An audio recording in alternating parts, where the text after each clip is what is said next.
Joe Biden quittera la Maison-Blanche dans moins d'un mois, le 20 janvier, un jour qui sera probablement le dernier de sa longue carrière politique.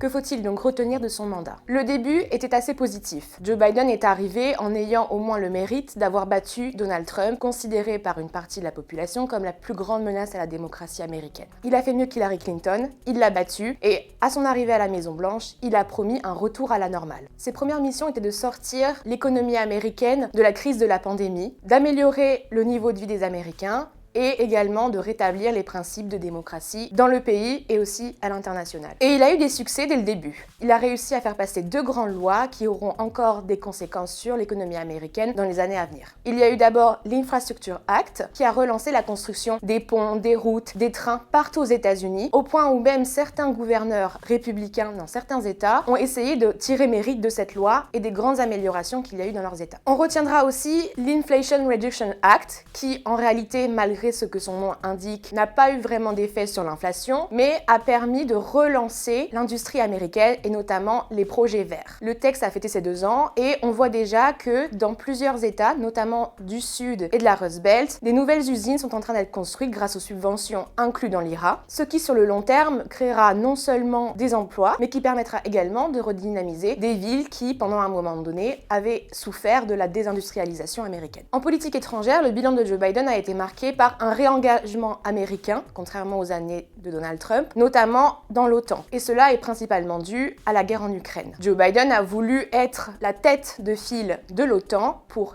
aider l'Ukraine à battre la Russie. Joe Biden a recentré la politique étrangère américaine sur les alliances des États-Unis avec les alliés un peu partout dans le monde, non seulement l'Europe, mais aussi en Asie, en Amérique latine. Et pour la guerre en Ukraine, il l'a vraiment présenté comme un combat entre la démocratie, ou les démocraties plutôt, et les autocraties, notamment la Russie, mais aussi la Chine d'une certaine mesure, et l'Iran. Mais la deuxième partie du mandat de Joe Biden a surtout été marquée par une image négative des Américains. Le président est apparu comme très affaibli au fur et à mesure des années, en moins capable d'imposer une image de force. De ce fait, les Américains voyaient un Joe Biden qui allait très peu chez les médias, faisait peu d'entretiens, peu de conférences de presse, et qui donc ne parvenait pas véritablement à convaincre les Américains de soutenir ses projets, ni même de les vendre une fois qu'ils étaient enfin mis en place, comme l'Infrastructure Act et également l'IRA. Ce qui veut dire que quand l'élection présidentielle a commencé à être lancée, donc environ en 2023, les Américains avaient simplement l'impression que l'économie américaine était dans la pire des situations. Ils voyaient le chômage très haut, peu de création d'emplois et une inflation record, alors que pourtant Joe Biden avait fait beaucoup de progrès avec ses grands projets de loi et également d'autres mesures plutôt progressistes pour aider les Américains. Il est possible que les Américains jugent aujourd'hui assez sévèrement le bilan de Joe Biden, mais peut-être verront-ils plus tard, plutôt sur le long terme, les bienfaits de ces grands textes par exemple. C'est en tout cas le pari que Joe Biden a voulu faire dès son entrée à la Maison-Blanche. Lui a une vision des États-Unis qui va sur le long terme et qui du coup est en contradiction avec les élections et le cycle électoral qui se répète tous les 4 ans. Les 2 dernières années de la présidence de Joe Biden sont une accumulation de projets inachevés. Il y a eu une course présidentielle interrompue et des dossiers qui ont stagné depuis le début de l'élection présidentielle. La guerre en Ukraine n'a pas été réglée malgré tous ces efforts. Et la guerre actuellement à Gaza et le sort des otages israéliens et américains à Gaza est encore en suspens. De fait, il est probable que ces 2 conflits soient réglés d'une manière ou d'une autre sous Donald Trump, malgré tous les efforts que Joe Biden a mis en place pour y arriver lui-même. Son objectif était vraiment d'être le président de la paix. On peut dire qu'il n'a pas réussi ce pari. Surtout que la longueur de ces 2 conflits a mené les Américains à se lasser de ce qui se passe à l'étranger. Et une partie des Américains, notamment les jeunes et les plus à gauche, retiendront surtout que Joe Biden a été le président qui a soutenu Israël dans ce qu'il considère être un génocide à Gaza. Et ça risque de faire vraiment tâche. C'est en quelque sorte la situation dans laquelle Jimmy Carter était à la fin de son seul mandat. La situation économique était mauvaise et en plus Jimmy Carter devait gérer la situation des otages américains en Iran. Il a travaillé toute la fin de son mandat à essayer de les libérer. L'ironie de l'histoire veut que le jour même de l'investiture de Ronald Reagan en 82, les otages américains ont effectivement été libérés. La mort de Jimmy Carter le 29 décembre dernier donne néanmoins un peu d'espoir à Joe Biden. Parce que si